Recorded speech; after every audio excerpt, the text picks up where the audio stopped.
नमस्कार, मैं प्रायोगिक विद्यालय क्षेत्रीय शिक्षा संस्थान NCERT मैसूर से चोनहेन मिंज आप तमाम विद्यार्थियों और दर्शकों का हार्दिक अभिनंदन करती हूँ। आज मैं चौथी कक्षा के लिए निर्धारित पुस्तक रिमझिम भाग 4 में संकलित एक प्यारी सी कविता लेकर आपके सामने प्रस्तुत हुई हूँ। बच्चों, आज के इस कार्यक्रम में आप कविता के वाचन की शैली से अवगत होंगे। कविता में प्रयुक्त शब्द, अर्थ और उसका अपने व्यवहार में इस्तेमाल करना सीखेंगे। कविता को अपनी तरह से अपनी भाषा में प्रस्तुत कर सकेंगे और इस तरह की नई कविता की कल्पना कर सकेंगे। बारिश का महीना शुरू हो चुका है। सामान्यतः यह महीना जून से सितंबर माह तक रहता है। बारिश को बरसात और वर्षा के नाम से लोग पुकारते हैं। इस महीने की शुरुआत से ही लोग छाते, रेनकोट खरीदना शुरू कर देते हैं। बच्चे भी इस बरसात का आनंद उठाने के लिए अपने तरीके से तैयारियां शुरू कर देते हैं और वे विभिन्न तरह के रंग बिरंगे कागज़ से नाव बनाना शुरू कर देते हैं और जैसे ही बारिश शुरू होती है, बच्चों की नौकाएं बारिश के पानी में तैरना शुरू कर देती है। तो आज हम जिस कविता का पाठ करने जा रहे हैं, उस कविता का नाम है नाव बनाओ नाव बनाओ। इस कविता को लिखने वाले कवि हरि कृष्ण दास गुप्त जी हैं। तो आइए शुरू करते हैं कविता। पहले कविता पाठ करेंगे, फिर कविता के अर्थ को समझेंगे। नाव बनाओ भैया मेरे जल्दी आओ।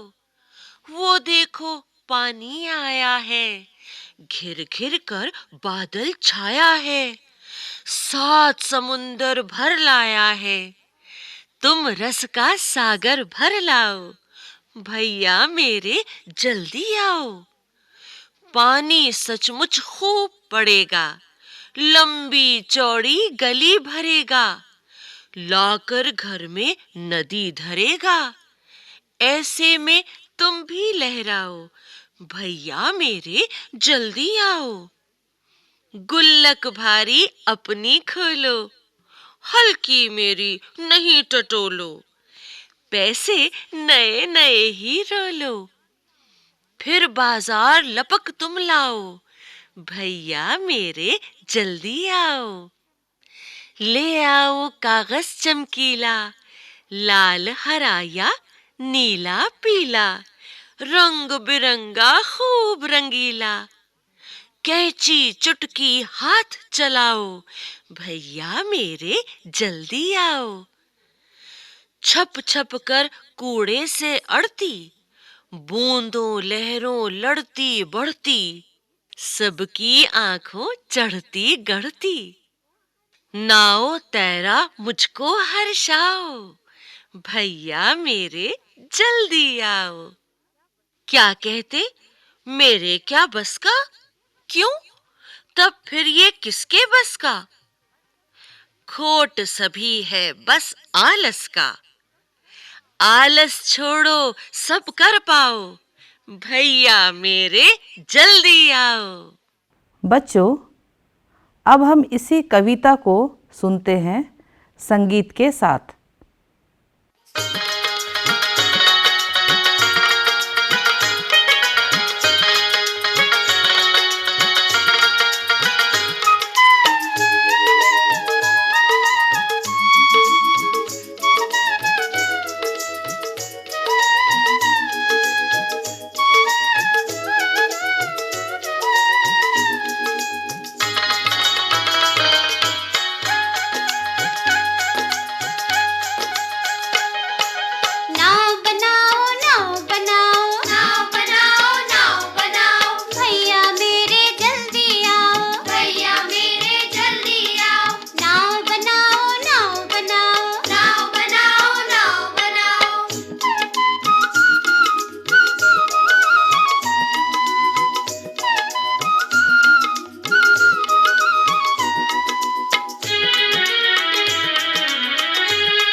लाया है, 7 समुंदर भर लाया है, 7 समुंदर भर लाया है। तुम रस का सागर भर लाओ, भैया मेरे जल्दी आओ, भैया मेरे जल्दी आओ, भैया मेरे जल्दी आओ, भैया मेरे जल्दी आओ।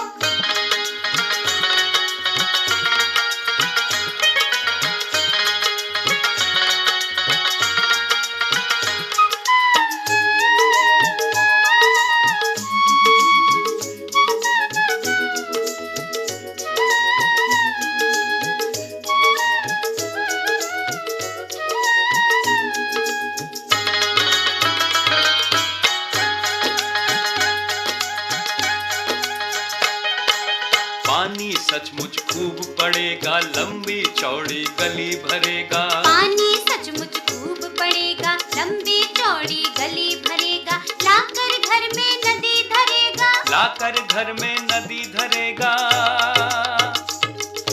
लाकर घर में नदी धरेगा। ऐसे में तुम भी लहराओ, भैया मेरे जल्दी आओ, भैया मेरे जल्दी आओ, भैया मेरे जल्दी आओ, भैया मेरे जल्दी आओ।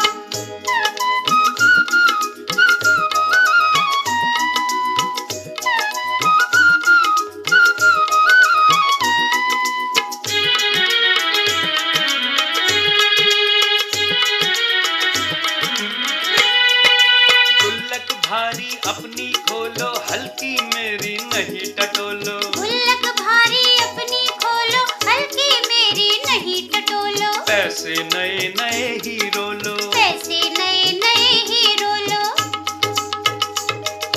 पैसे नए नए हीरो लो। फिर बाजार लपक तुम लाओ, भैया मेरे जल्दी आओ, भैया मेरे जल्दी आओ, भैया मेरे जल्दी आओ, भैया मेरे जल्दी आओ।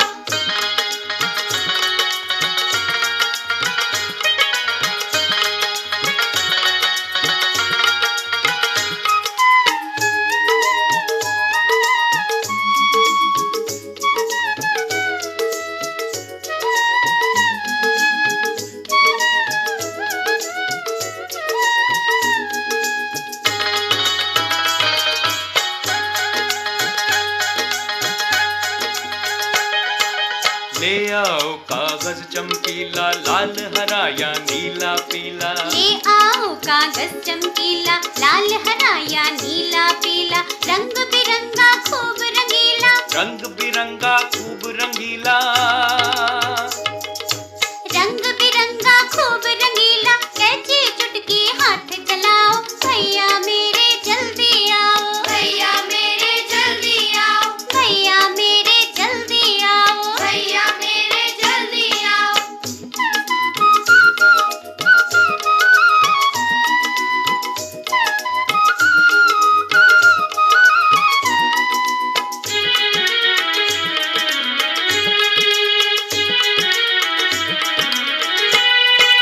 छप छप कर कूड़े से अड़ती बूंदों लहरों लड़ती बढ़ती, छप छप कर कूड़े से अड़ती बूंदों लहरों लड़ती बढ़ती। सबकी आंखों चढ़ती गढ़ती, सबकी आंखों चढ़ती गढ़ती,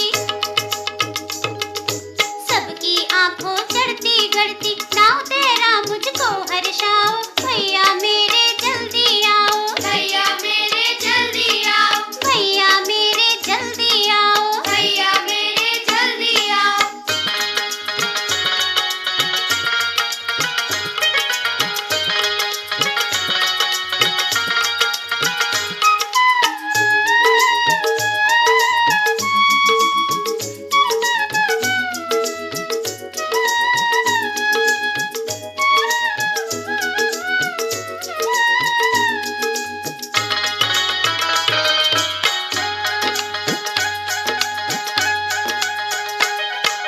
क्या कहते मेरे क्या बस का, क्यों तब फिर ये किसके बस का, क्या कहते मेरे क्या बस का, क्यों तब फिर यह किसके बस का। होठ सभी है बस आलस का, होठ सभी है बस आलस का, होठ सभी है बस आलस का। आलस छोड़ो सब कर पाओ, भैया मेरे जल्दी आओ, भैया मेरे जल्दी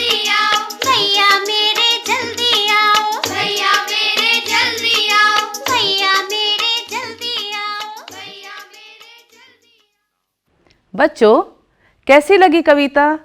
अच्छी थी ना? तो चलिए इस कविता में आए कठिन शब्दों के अर्थ को हम जानेंगे और उन शब्दों से वाक्य बनाना सीखेंगे। समुंदर, समुद्र या सागर, इसे हम अंग्रेजी में सी कहते हैं। वाक्य प्रयोग: नदियाँ समुंदर में जाकर मिलती है। गुल्लक, लोग गुल्लक में पैसे जमा करते हैं। टटोलना, इसका अर्थ है छू कर पता लगाना। वाक्य प्रयोग: मैंने जेब टटोल कर देखा, उसमें चॉकलेट रखे थे। लपक, जल्दी से, तेजी से, इसे हम अंग्रेजी में क्विकली कहते हैं। वाक्य प्रयोग: उसने लपक कर गेंद पकड़ लिया। चुटकी, इसका अर्थ इस प्रकार है अंगूठे, तर्जनी और बीच की उंगली को मिलाने से बनी हुई मुद्रा या स्थिति। इसे हम अंग्रेजी में पिंच कहते हैं। वाक्य प्रयोग: सलाद में एक चुटकी नमक काफ़ी है। लहरें, इसका अर्थ है धाराएं, इसे हम अंग्रेजी में वेव कहते हैं। वाक्य प्रयोग: समुद्र की लहरें ऊपर नीचे उठती गिरती रहती है। हर्ष, खुशी या आनंद, जिसे हम अंग्रेजी में जॉय कहते हैं। तुम्हें देखकर मन में बहुत ही हर्ष हुआ। खोट, दोष या बुरा, इसे हम अंग्रेजी में फ्लोफुल थिंकिंग कहते हैं। बेईमान लोगों के मन में ही खोट होता है। आलस अर्थात सुस्ती, इसे हम अंग्रेजी में लेजीनेस कहते हैं। ज़्यादा काम करने से आलस आ ही जाता है। बच्चों, अब हम संक्षेप में कविता की व्याख्या करेंगे और कविता में आए हुए तुकांत शब्दों को जानेंगे। नाव बनाओ, नाव बनाओ, भैया मेरे जल्दी आओ। वह देखो पानी आया है, घिर घिर कर बादल छाया है, 7 समुंदर भर लाया है।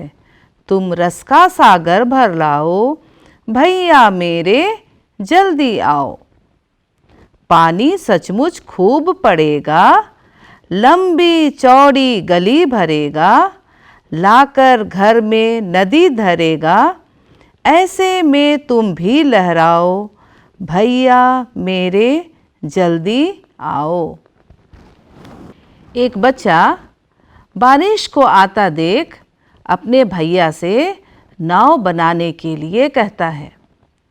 बादल आकाश में घने रूप में छाए हुए हैं।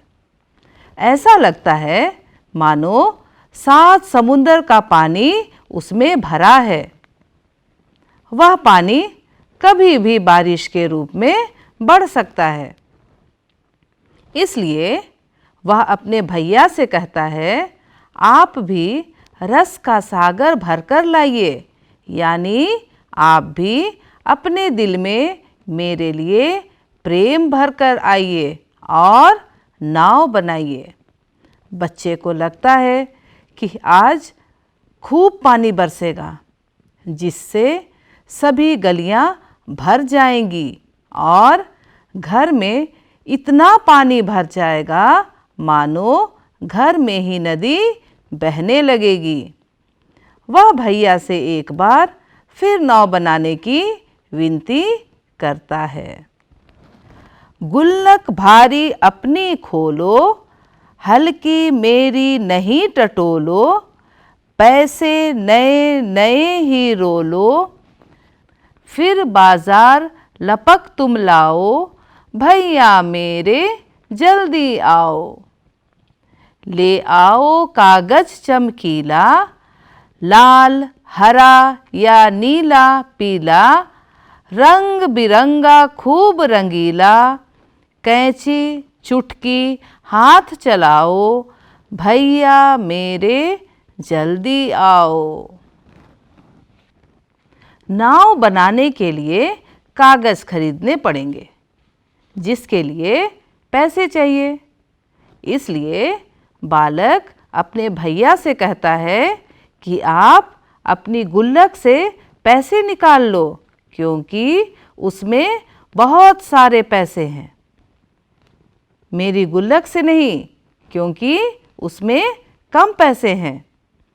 पैसे निकाल कर जल्दी से बाजार जाइए और वहाँ से लाल, हरा, नीला और पीला चमकीले रंग का कागज़ ले आइए। फिर कागज़ को चुटकी से पकड़कर तथा कैंची से काटकर नाव बनाइए। छप छप कर कूड़े से अड़ती, बूंदों लहरों लड़ती बढ़ती, सबकी आँखों चढ़ती गढ़ती, नाव तैरा मुझको हर्षाओ, भैया मेरे जल्दी आओ। क्या कहते, मेरे क्या बस का? क्यों? तब फिर यह किसके बस का? खोट सभी है बस आलस का, आलस छोड़ो सब कर पाओ, भैया मेरे जल्दी आओ। हरिकृष्ण दास गुप्त। नाव छप छप करके कूड़ों से टकराएगी, बारिश की बूंदों और पानी की लहरों से लड़ती हुई आगे बढ़ेगी। इसलिए भैया से वह फिर कहता है कि आप मेरे लिए नाव बनाकर मुझे खुश कर दीजिए। लेकिन भैया को नाव बनाने में कोई रुचि नहीं है, इसलिए वो कहते हैं कि यह काम मेरे बस का नहीं है। इस पर बच्चा फिर पूछता है, भैया यदि यह काम आपके बस का नहीं है तो फिर किसके बस का है? वह बालक अच्छी तरह से जानता है कि भैया बहाना बना रहे हैं। असल बात यह है कि भैया थोड़े आलस महसूस कर रहे हैं। इसलिए वह भैया से एक बार फिर प्यार से निवेदन करते हुए कहता है, भैया आलस छोड़ो, सब कुछ होगा। आप जल्दी से बाहर आइए और मेरे लिए नाव बनाइए। बच्चों, यह थी कविता नाव बनाओ नाव बनाओ। मैं उम्मीद करती हूँ कि यह कविता आपको अच्छी लगी होगी। इस कविता में नाव बनाने की विधि को बताया गया है और इसके साथ ही साथ बारिश में घर और गलियों की क्या स्थिति होती है उसे भी बताया गया है। आपने इस कविता में नाव बनाओ, जल्दी आओ, खूब पड़ेगा, गली भरेगा, अपनी खोलो नहीं टटोलो, कागज़ चमकीला नीला पीला जैसी पंक्तियों पर गौर किया होगा।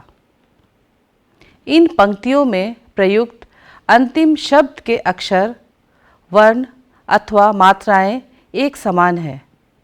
इस तरह के शब्द को तुकांत शब्द कहते हैं, जिससे कविता पढ़ने में लय यानी रिदम आ जाती है। वह हमें पढ़ने और याद करने में आसान हो जाता है। आप भी इस तरह के वाक्यों को कविताओं से चुनकर अलग कीजिए और उससे कविता लिखने की कोशिश कीजिए और अपने दोस्तों तथा रिश्तेदारों को सुनाइए। तो चलिए अब हम कविता के अंत में जो प्रश्न अभ्यास है उसकी ओर चलेंगे। आप अपनी पाठ्य पुस्तक खोलें, पृष्ठ संख्या 46, जिसे हम अंग्रेजी में 46 कहते हैं। कविता से क्या कहते मेरे क्या बस का। प्रश्न इस प्रकार से है, भैया ने क्या बहाना किया, क्यों। बच्चों, आप बता सकते हैं कि भैया ने क्या बहाना किया और क्यों। हाँ, आपने ठीक कहा। भैया ने बहाना बनाया कि नाव बनाना मेरे वश का काम नहीं है, क्योंकि भैया को बाजार से कागज लाकर नाव बनाने में आलस आ रहा था। बूंदों लहरों लड़ती बढ़ती। दूसरा प्रश्न है, कौन बूंदों और लहरों से लड़ते हुए आगे बढ़ रही है। बच्चों, क्या आप बता सकते हैं कि कौन बूंदों और लहरों से लड़ती हुई आगे बढ़ रही है। हाँ, आपने ठीक कहा। कागज की नाव बूंदों और लहरों से लड़ती हुई आगे बढ़ रही है। गुल्लक भारी अपनी खोलो। तीसरा प्रश्न है, किसकी गुल्लक भारी है, किसकी गुल्लक हल्की है। हाँ, आपने सही कहा। भैया की गुल्लक भारी है और बच्चे की गुल्लक हल्की है। बच्चों, अब हम पृष्ठ संख्या 50 देखेंगे, जिसमें काम वाले शब्दों से संबंधित प्रश्न पूछे गए हैं। प्रश्न इस प्रकार है, पिछले साल रिमझिम में तुमने पढ़ा था कि बनाना काम वाला शब्द होता है। काम वाले शब्दों को क्रिया कहते हैं। इस कविता में ढेर सारी क्रियाएं या काम वाले शब्द आए हैं। उन्हें छांटो और नीचे लिखो। बच्चों, क्या आप बता सकते हैं कि कविता में काम वाले शब्द कौन कौन से हैं। हाँ, काम वाले शब्द हैं आना, छाना, लाना, खोलना, लड़ना, बढ़ना, चलाना, लहराना, हर्षाना, पाना आदि।